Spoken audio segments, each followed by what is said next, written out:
Bonjour, donc moi je suis Annick Lacroix et je suis historienne spécialiste de l'Algérie. Et Charlotte Coureil, également historienne et spécialiste de l'Algérie.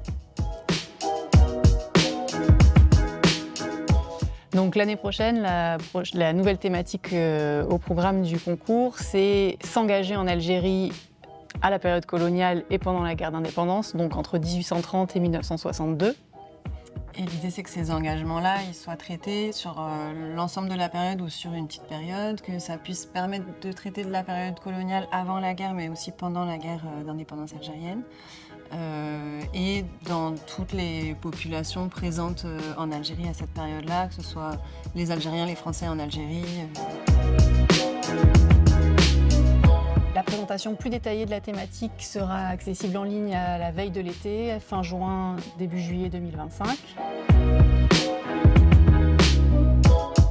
Pour pouvoir s'inscrire donc, entre septembre et avril, donc septembre 25, avril 26. L'idée, c'est vraiment que vous puissiez inscrire vos classes, que vous soyez enseignant ou enseignante au collège ou au lycée. Ça peut être à destination à la fois des filières générales et des filières professionnelles. Et tous les types de formats sont les bienvenus, que ce soit des présentations orales, sous forme de vidéos, de diaporamas, ou des productions écrites, à la fois individuelles ou collectives, en fonction de vos envies et aussi des envies de vos classes. Donc toutes les modalités seront rappelées dans le petit livret pédagogique pour les candidatures et le rendu est prévu pour mai 2026 pour cette thématique de l'engagement en Algérie à la période coloniale.